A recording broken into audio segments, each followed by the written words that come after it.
வணக்கம், வாழ்க வளமுடன். நேற்று ஒரு இறுதி சடங்கு அட்டன் பண்ணதால் என்னவோ ரொம்ப காலத்துக்கு முன்னாடி நான் சேர்த்து வச்சுருந்த சில நல்ல பதிவுகளை, அதாவது நல்ல வலைதளங்களில் படித்த பதிவுகளை இப்போ உங்களுக்கு சொல்லும் ஒரு சூழ்நிலை. இந்த தலைப்பு, இழந்த பின்னரே அருமை தெரிகிறது மனித பிறவிகளுக்கு. இந்த இழப்பு எது ஒன்று நம்மள்ட்ட இருக்குதோ அப்போ அதோட சிறப்பையும் அதோட அருமையும் நம்ம உணர்றதில்ல. அது எப்போ நம்மள்ட்ட இல்லையோ அப்போ தான் தேடுறோம், ஐயோ நம்ம மிஸ் பண்ணிட்டோமேன்னு.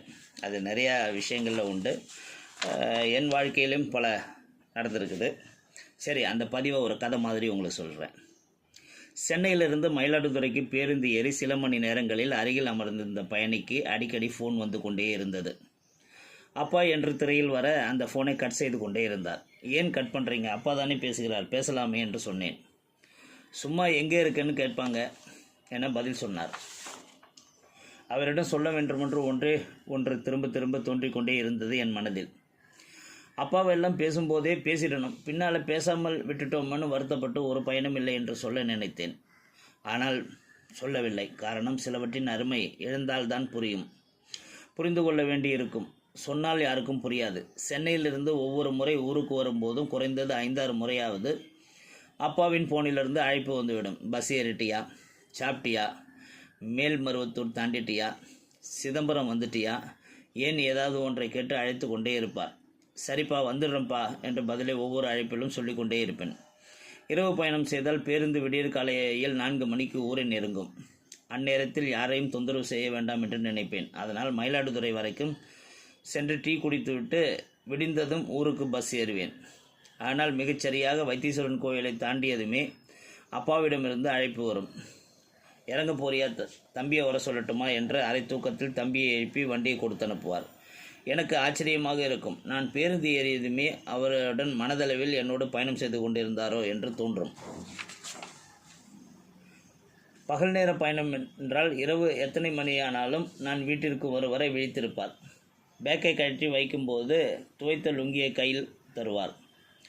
சாப்பிட்டுட்டு படு என்று ஒற்றை வார்த்தையை சொல்லிவிட்டு தான் படுக்க செல்வார். மறுநாள் காலை எழுந்துதான் எல்லாவற்றையும் விசாரிப்பார். ஆனால் வீட்டிற்கு வந்த அரை நாளிலே எங்களுக்கு ஏதோ ஒரு வாக்குவாதம் தொடங்கிவிடும். வரணும் கூப்பிட்டது இப்படி சண்டை போடுறதுக்கு தானா என்று கேட்பேன். நான் எது சொன்னாலும் சரி, மறுத்து பேசுறியே என்றார் அப்பா. அடுத்த சில நிமிடங்களில் எதையாவது பற்றி நானே பேச்சு கொடுப்பேன், அல்லது அவரே ஏதாவது பேசுவார். எந்த சண்டையும் இருவருமே நீடிக்க விட்டதே கிடையாது. வாக்குவாதங்கள், சண்டைகள் வெறும் நீர்க்குமிழிகளாகவே எங்களுக்குள் இருந்திருக்கின்றன. இந்த முறை மயிலாடுதுறையை நெருங்க அப்பாவிடமிருந்து அழைப்பு வருகிறதா என அன்னிச்சையாக ஃபோனை எடுத்து பார்த்து கொண்டேன். என்னையே அறியாமல் அப்பா என டயலில் டைப் செய்து பின் டெலிட் செய்தேன். வீட்டு வாசலில் நின்று வாப்பா நல்லா இருக்கியா என்று கேட்கும் அப்பாவின் குரலை கேட்க முடியவில்லை. பூச்சரம் போடப்பட்ட அப்பாவின் ஃபோட்டோவை பார்த்து கொண்டு வீட்டிற்கு வருவது சொல்ல முடியாத பெருந்துயரம். மகனாக இருந்தாலும் பெண் பிள்ளைகளாக இருந்தாலும் அனைவருக்கும் இந்த பதிவு படித்து உணருங்கள், அதாவது இந்த பதிவை கேட்டு உணருங்கள். அப்பாவை தவற விடாதீர்கள் என்று இந்த பதிவு முடிஞ்சிருந்தது. இந்த பதிவு படிக்கும்போது நான் மிஸ் பண்ணது எனக்கு ஞாபகம் வருது. கொஞ்சம் குரல் உடையுது, கண்ணில் தண்ணி முட்டுது. அதனால் இது எல்லாருக்கும் பொதுவான ஒரு பதிவு. நம்ம தவற விடக்கூடாத பல விஷயங்களில் உறவு, அதுவும் அப்பாவின் உறவு, அப்பாவின் பாசம், அப்பாவின் புரிதல். பல நேரங்களில் நம்ம அதை இழந்த பிறகு தான் ஐயோ இழந்துட்டோமேன்னு கஷ்டப்படுறோம். அதனால் அப்பாவுடன் வாழ்ந்து கொண்டிருப்பவர்கள் அப்பாவை கொண்டாடுங்கள். வாழ்க வளமுடன்.